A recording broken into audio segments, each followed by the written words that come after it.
ఇంటి దర్వాజాలు కిటికీలకు గోతం బస్తాలు తడిపి కట్టుకుంటే మంచిది. చెట్టు మీద కూల్ పెయింట్ వేయటం వల్ల కొంతవరకు చల్లదనం పొందవచ్చు. మిద్దెల మీద పండ్లు కూరగాయలు పండిస్తోళ్లకు జరంత బిల్లు తగ్గినట్టే. రాత్రి వేళ కిటికీలు తెచ్చిపెట్టడంతో కాస్త ఉబ్బరం నుండి ఉపశమనం పొందవచ్చు. మీకు తెలియని ముచ్చట కాదు కానీ పాటిస్తే కొంత ఉపయోగం ఉంటది. తెలంగాణలో కొత్త రికార్డు కొట్టిన ముల్లో ఎన్లు అనుకుంటున్నారు. కరెంటు గాల్చోట్ల బేస్తారన్నాడు 1,50,00,000 యూనిట్లు వాడేసినమాట.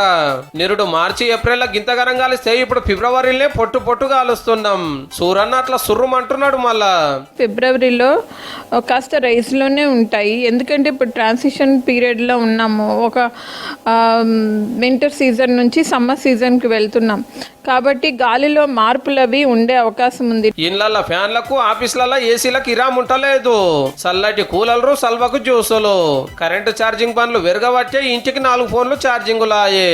ఇస్త్రీ కొట్టేతానికి టీవీ చూస్తానికి వాడు పీక్ లోడ్ సిటీలా 10 to 11 పీక్ అంటే ఏసీలు అప్పుడే అయితే రాత్రి 10-11 గంటలకు ఫుల్ కెపాసిటీ. ఎండలు ముదురుతుండే వరకు వ్యవసంగిన బగ్గనే గుంజుతుంది. బావులు బోల్రాల నీళ్లు దగ్గర పడుతుంటే తెంపు లేకుండా నడుస్తున్నాయి మోటార్లు. ఇప్పుడే గిట్లుంటే ఉన్న ఎండాకాలం అంతా ముందే నాయే. లేలే ఇవ్వలేని రంది పడద్దు, సరిపోని సప్లై చేస్తాము, కటింగులు ఏముండయని కరెంట్ ఆఫీసర్లు చెప్తున్నారు. 200 యూనిట్లు వాడేటోళ్ళకైతే ఫ్రీగానే, కానీ అంతకు మీద వచ్చేటోళ్ళకి కరెంటు బిల్లుల షాకు గట్టిగానే ఉండేటట్టున్నది పో.